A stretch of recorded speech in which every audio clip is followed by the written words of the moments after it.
What's up YouTube? ODST General back again, and today guys we have another versus episode. So today's episode obviously bringing together Incident Commander versus Rescue Everyday Heroes number 2.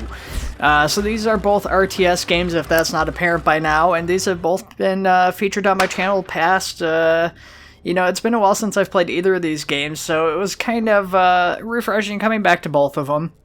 Now, it's been about a year since I've played Incident Commander. Not sure how long it's been since I last played Rescue 2. I want to just call it Rescue 2 for short. Definitely, I'll say right off the bat, Rescue 2 is probably the better game. I don't really think this is necessarily a fair matchup, but I still wanted to represent Incident Commander because even though I don't think it's quite as good of a game, it's definitely got a pretty unique vision as far as its gameplay currently, which is to say it focuses on unique calls as opposed to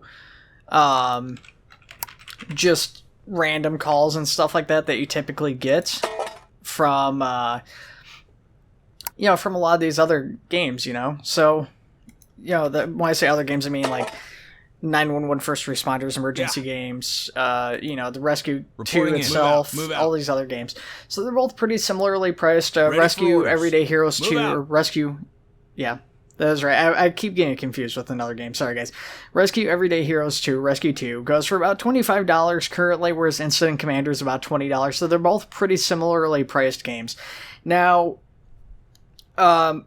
Incident Commander is a much slower paced game, and it's got less repetitive, or I shouldn't say less repetitive, but more repetitive content because it's a little less replayable because it's single incidents that are pretty much the same every time you go in. You can, of course, change how you approach the incidents and everything, but there's only a handful of calls with it, which is a big shame. Like I said, I haven't played it in nearly a year, and they've only added 3 calls in that time, and they went out of early access. I don't know if they plan on adding any more calls. Now, unfortunately, I think if it had workshop content, it would be an amazing game if people could actually make more missions and stuff themselves using the assets available, but they can't, which is pretty unfortunate. Now, Rescue Everyday Heroes 2 does get a little bit repetitive itself as far as the content goes, but I feel like it goes a lot further because the calls are a little bit more randomized. There's more calls. Fires and stuff make it more unpredictable. You have victims that make it a little bit more unpredictable. And, of course, you've got all these other, different equipment and stuff, and you get a little bit more variety as far as equipment goes. You've got skills for different responders, and you can hire people and use different vehicles and stuff. So I just feel like there's a lot more variety from Rescue Everyday Heroes 2, or Rescue 2. I said I was just going to call it Rescue 2, and I keep calling it the full name. Anyways... looking at Incident Commander, though, a lot of people look at this game and kind of dismiss it instantly based off graphics, which I do think is a shame. I mean, graphically, it's definitely, probably the worst graphical, emergency first responder game out there on the marketplace, which is true. I can't deny that, but gameplay-wise, it's fine. It's a little slower paced, but like I said, what I like about it is the fact that you're only playing one mission. It's these big grandiose emergency calls. You're focusing a little bit more on the incident response chain. Now, I did notice that they seem to have changed basically how the incident response setup kind of works a little bit. You had to spec into the different incidents sections or whatever, and maybe that's still a multiplayer because this is a single player and multiplayer game, and basically certain people could control certain sections or whatever. But they seem to have changed that, which is kind of unfortunate. I feel like it took away some of the credibility as far as this being an Incident Commander game. It was very simple, though. It's a little bit challenging to get a real good title just because everything is so slow. I feel like you need to be very smart about where you go first, which can be difficult arriving on scene because you got all this destruction and stuff, and it can be a lot to take in a pretty short period. But usually it's easy enough to pass the mission. It's just how well you pass it. You'll see this, I think, in here probably. Is I only got a bronze in this one, and then even the following mission I did, which you guys won't see, I only got a bronze, even though I did much, much better than I feel like I did in this mission. Now, Rescue 2, on the other hand, really this one more appropriately belongs against 911 first responders, realistically, as far as the game goes. It does share a little bit in common with Incident Commander in that you don't have calls happening on one big map. The calls are instanced off into individual small little maps. It's usually contained to a structure of some kind, maybe a boat or something like that, or a small outdoor fire or something. But typically, it's confined to a smaller area on these instant maps and everything. So it does make it in some ways similar to Incident Commander in that respect.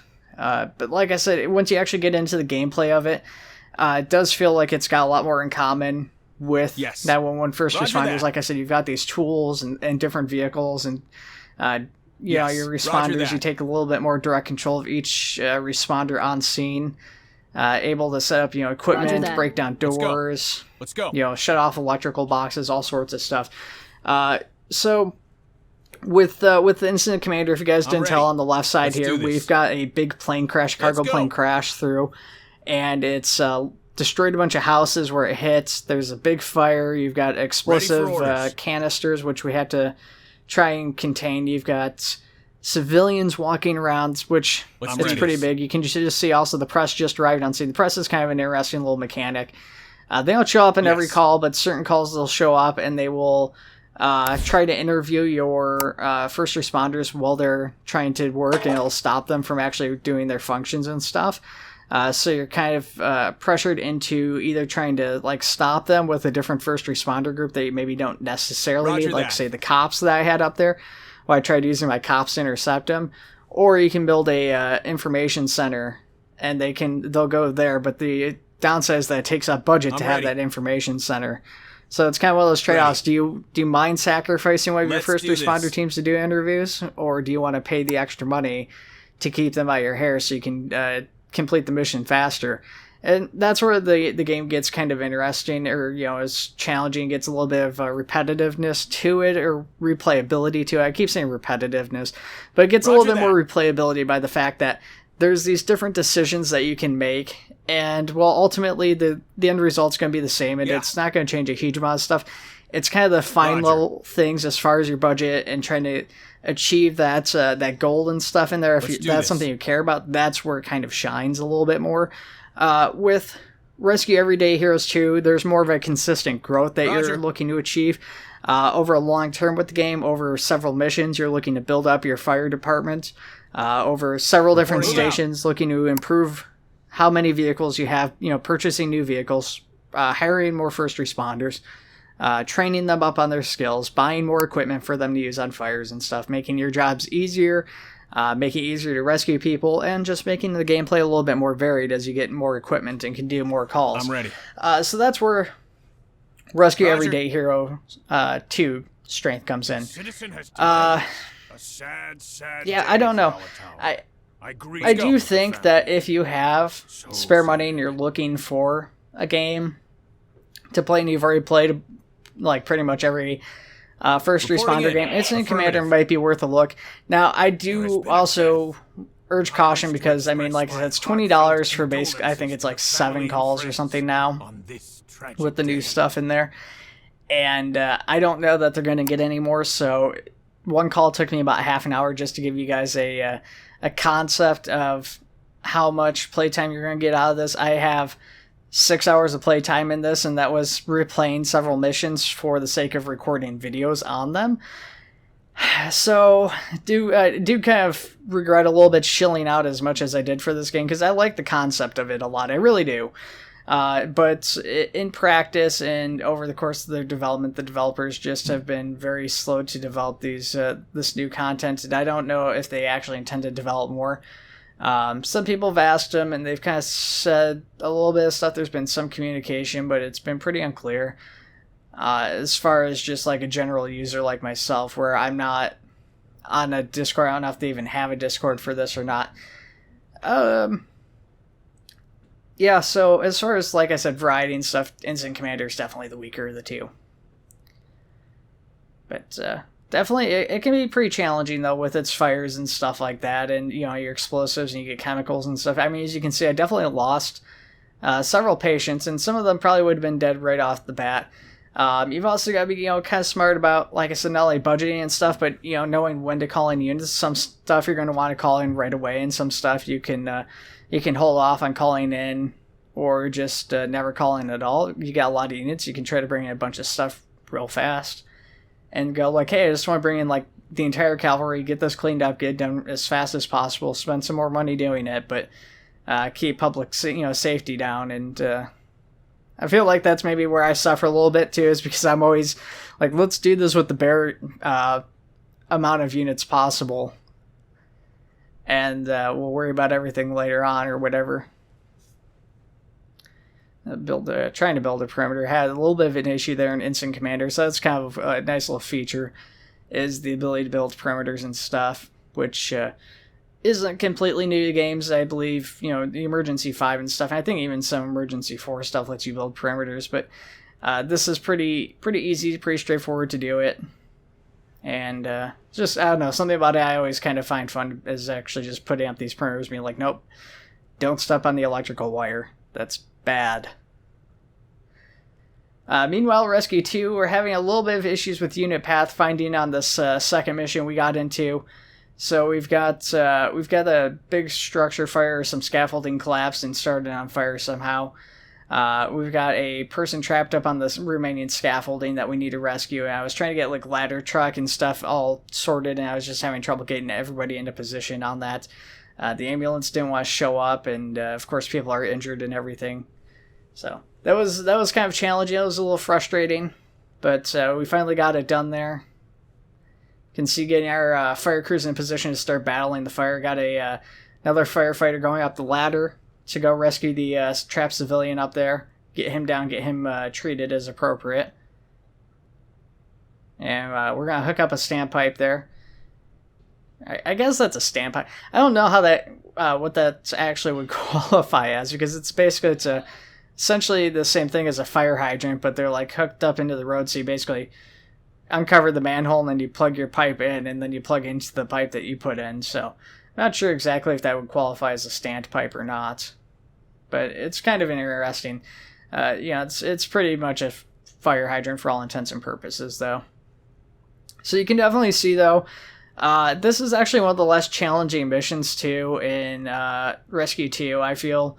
But you can see fire getting a little bit out of hand, starting to crawl up the building just a tad bit, getting up towards those civilians that we got up there, which is, of course, not ideal. All those civilians can get injured, wounded. We can lose reputation. We can lose money because of that. It makes it more difficult to run your department. You get a nasty letter if that happens. Nobody wants a nasty letter, of course. But finally got our ambulance, tracked them down, found where they were, and just in the nick of time to assist this guy, get him stabilized. Let's go. Ready for orders. So we're going to go ahead and get him transported. Affirmative. Meanwhile, we've kind of chased the fire out of the center of town here. We've got a little bit left. Ready for orders. Kind of near the edge of town. It does take a while to get it knocked out. Now, a mistake I made is I had my fire crews just kind of off on their own. I should have moved the fire truck up over with them or over to support them, because you do fight fires faster in Incident Commander with a fire truck nearby, as they're able to use a fire hose, which they were too far away to use their attack lines. And so they started just using, I guess, fire extinguishers in theory, and let's do this. It takes a lot longer for that to happen. The fire truck just sat there and didn't really commit, so that was a big mistake I made gameplay-wise. Roger that. Aside from that, though, I felt like I did okay. I mean, there's definitely a couple things that I could have performed a little bit better on. Some of that's just not knowing necessarily what every role can do. You have things like certain stuff, which you don't necessarily see in other games, and the idea of a CERT team is pretty straightforward, but you never really know what the capabilities of them in a game like this are, even though they've been in past missions that I have played. I couldn't remember that they could do extrication at first, so I just had them like searching and then moving on. So they're actually able to do a search. They're then able to extricate and treat people, so I should have just basically had them doing all three. So them basically moving around, I wasted a lot of time with them. Ready for orders. Moving them to like basically get people stabilized and stuff, and let's go. Yeah, That was a really big mistake on my part. So I think I held off on calling the ambulance for a little bit. Should have called the ambulance a little bit sooner, just so I could get patients transported a little bit more quickly out of the danger zone, and then just gotten rid of the ambulance at that point. The CERT team can transport victims and stuff too, but just to speed things up a little bit. We've also got a command post and everything, and then we've got our evacuation point right next to the command post, so that way we can send civilians down there. Let's go. Which I start doing a little bit later. I feel like I definitely missed out on some civilians I couldn't find or something, and don't know what happened to them or where they were, but you guys will see that by the end of the mission. Ready. Alright, so we're about to the halfway point here on the video, guys. Down to the 14-minute mark already. We already passed that 15-minute mark, and you can kind of see, I mean, we're still very much working on the one and only emergency I think you guys actually get to see for Incident Commander. You might get to see the first couple minutes of a second call, I think, maybe. Ready for action. But as far as Rescue 2 goes, we've just completed 2 missions in the same time span it's taken us to work on 1. Reporting in. Affirmative. Just to give you an idea how much faster that goes. And for some of you guys, that might be good. Now, personally, like I said, that's something that appeals to me. I like the idea of a call taking a while. I'd rather do one big call and sit there, especially in like an RTS game, and have to actually cordon off the area and have time to cordon off the area, get firefighters into position, actually have them equip attack lines and stuff like that. That was something I never liked about some of the mods for Emergency 4, was you get in there and it's just like boom, boom, boom, you're knocking it out with your monitor on the fire engine, and your engine knocks it out in 10 seconds and the call's over, and it's like, oh, okay, that's just not as fun to me as saying, hey, everybody get out of the truck, please block off this area so nobody can get to the fire or whatever, get traffic turned around off this road so we can get in without an issue. That's kind of what I like doing in the fire, and saying, hey, everybody get out, use your attack lines, hook up to other trucks or whatever, hook up to the hydrants, get that all set to go, as appropriate and stuff. Let's do this. That's what I find more fun than just going in with your monitor and attack line. And to be honest, when you have the tools to knock this stuff out quickly, you're kind of inclined to knock it out quickly. So, and that was a big thing with Rescue 2, is that as you progress, of course, the missions get difficult to an extent, but then they start to get easier and easier as you get more and more equipment. So, I've got things, I got a water tender, I've got a foam tender, and I've got a powder tender, and then I've got all these other firefighters that are all high skill officers, and they've all got all this equipment and everything. And the only thing that really held me back and slowed me down, and I made some mistakes, was just, it's been so long, I wasn't really familiar with what apparatus was carrying what tool, so I was accidentally dispatching some of the wrong stuff to calls and things like that. So that was the biggest thing that kind of held me back and hurt me a little bit. Then just not remembering the controls themselves was the other thing. So you can see we've moved into our third call for Rescue 2, and our units are getting rearranged and everything. Big car crash, big accident here. We got a tanker explosion on the bridge with chemicals involved, and we've got another person in danger on some scaffolding, so we're going to get the ladder set up there, and we're going to get our guy over to the truck company to get up that scaffolding to rescue that guy. We're going to get our other civilians pulled out and away from these fires, get them stabilized and set to go. I did make a mistake here. I was trying to stabilize this one victim by the car fire, and the car fire got close, and the victim kept getting wounded. I wasn't really paying attention to them because I was trying to kind of scare my attention a little bit. As you can see, I'm like moving units around and clicking units off in different parts of the screen. So I kept trying to stabilize the guy, and I was like, oh, did he not stabilize? And I just thought it was being kind of buggy. I didn't realize he was getting injured. So I actually ended up temporarily losing my first responder on this mission here, the guy you can see by that car fire, because he was wounded from the fire himself. Which once again is a pretty common feature. You get that in Incident Commander and Emergency 4 and stuff, is people get wounded by fires and stuff, and that's part of what actually makes these challenging and makes these decent RTSs, is it's not without risks, even in regards to firefighting and stuff like that.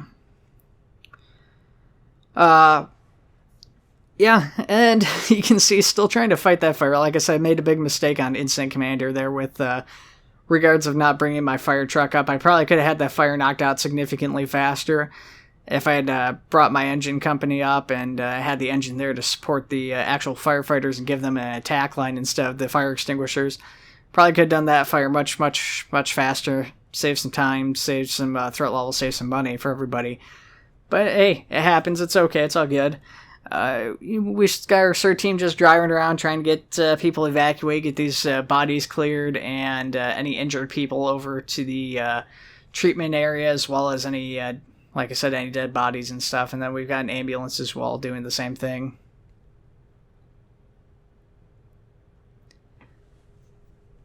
Ready for action. Yeah, look at that firefighting though. Let's I definitely do this. like the detail of Rescue 2. Let's do this. It feels kind of like the newer emergency Move out. games, but something I like about it better than the actual newer emergency games. I think if I had to choose between playing Emergency 5 Ready. and Rescue 2, I'd definitely choose Rescue 2. Affirmative. Now, if it was Affirmative. Emergency 4 and Rescue 2, that's a much tougher Roger choice that. for me. But Let's do the this. newer emergency games where they're kind of similar graphics, Affirmative. gameplay-wise, I actually go. almost prefer Rescue 2, which is kind of funny because they are very similar games. But I do think Rescue 2 is kind of an underrated game in the emergency community, the first responder Reporting community. A lot of Roger. people, maybe are familiar with it. I don't actually know how many people would be familiar with this title at this point since it's a little bit older. Affirmative. But it definitely doesn't get Ready the for recognition that, Emergency 4 or Emerge go. NYC or Flashing Lights gets. And it definitely deserves it. Now, well, I'm ready. yeah, I don't know. Just Let's go. we're kind of getting to that point here where we've kind of run out of things to say. 30 minutes is probably too long for these videos. I should knock them down to 20 minutes. But I feel like to really show Affirmative. a lot of the stuff in the game, 30 minutes is kind of a necessary Ready for thing. orders. And, so it's just that moment where I probably should just shut up and talk so you guys can listen to the Move games, out. but I'm probably not going to do that this time. I did that yesterday, Roger. and it just felt wrong having this big empty gap on audio.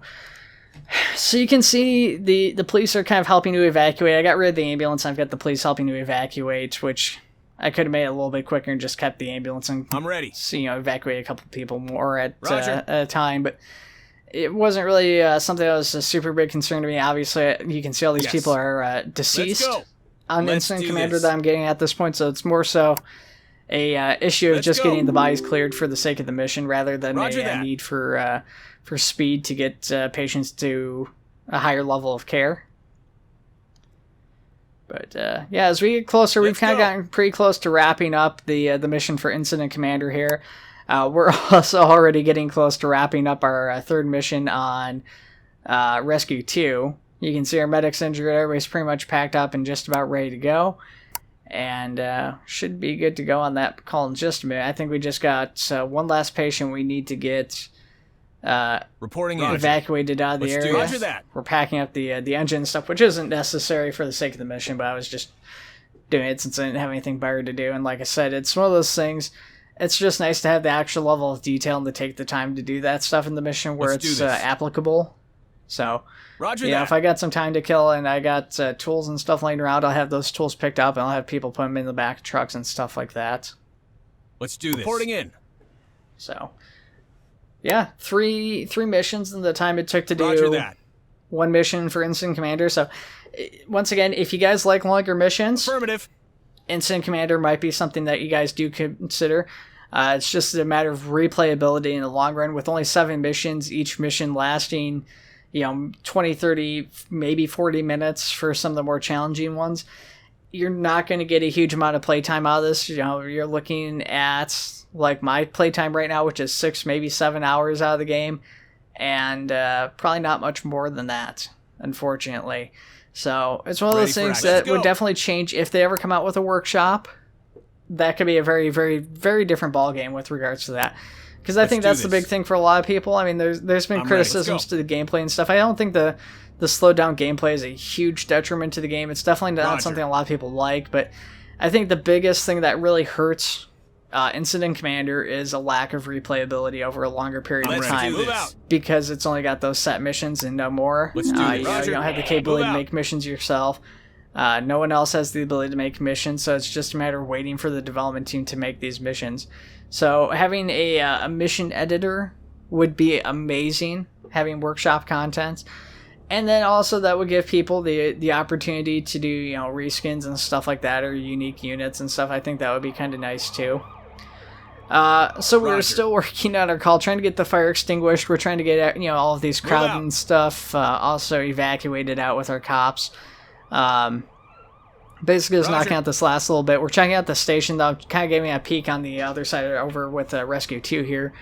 Looking at the different vehicles, Let's you can go. see you're able to choose your vehicle's paint scheme, choose your crew, choose your equipment. Vehicles have maintenance that needs to be carried out on them, so the vehicles will break down over time, and they won't be able to go on calls and such. So you'll have to put money into keeping the vehicles maintained and stuff, which is kind of interesting.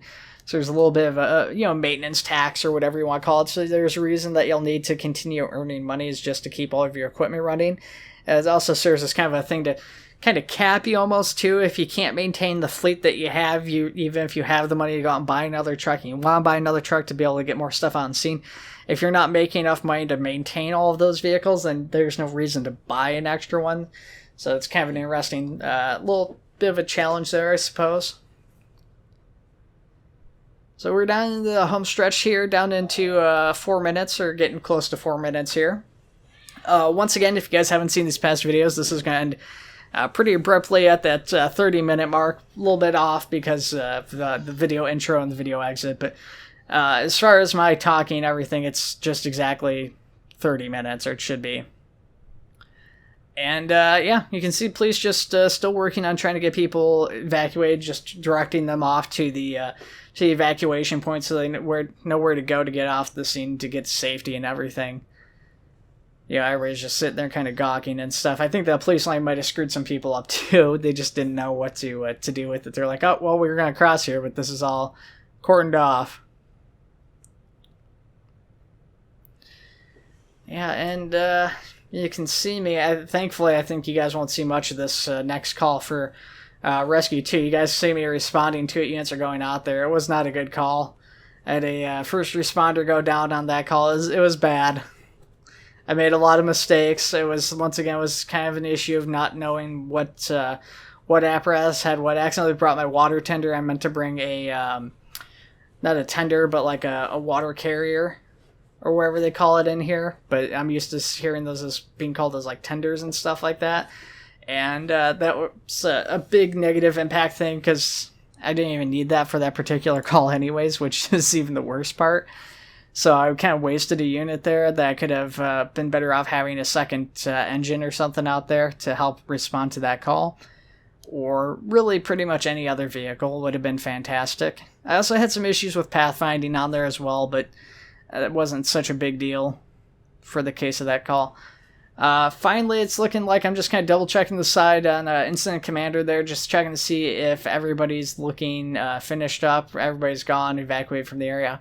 Wasn't seeing anybody at the time. Like I said, the game hadn't cleared me on everybody being evacuated, so I definitely feel like there was somewhere a civilian I couldn't see. And maybe you guys will see him in the video. If you do, point it out to me, because I was blind and definitely didn't see anybody else on the map here. So I don't know where that last civilian was that could have been evacuated. But yeah.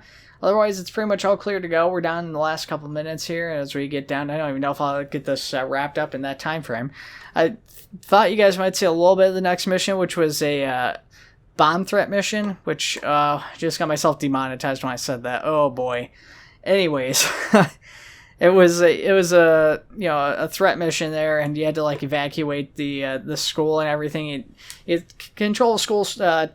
Teachers or school staff and stuff like that who can help evacuate the buildings and stuff, which was kind of an interesting mission. Yeah. Getting a tongue lashing there from the mayor. Mr. Mayor is not happy. Sir Topham Hatt. And, yeah. You can see, so 4 missions in the time frame of 1, basically. 3 in the time of 1. Because I could have been more efficient about that, but still, it's kind of an interesting difference between these games. There are some similarities, but they're very different too. So you guys do get to see a little bit of the start of that mission, but with only 45 seconds left, you're not going to get to see very much of this mission at all. As always, guys, though, as we wrap this up, I just want to say thank you all for watching. I'd appreciate it if you hit that like and subscribe button. If you could, also let me know, who do you think won this Was it Rescue 2 or was it Incident Commander? Who won this? Which one's your favorite? Let me know in the comments below, guys. And in any future Versus videos, what would you guys like to see? I have at least one more for sure that I want to do, and we'll probably do more than that, but I would love some ideas of what you guys would like to see. I think the next one will probably be, depending on the release, Emerge NYC's Wildland Firefighting versus Into the Flames Wildland Firefighting, but we'll see. Alright guys, thank you, take it easy, and I'll see you in the next one.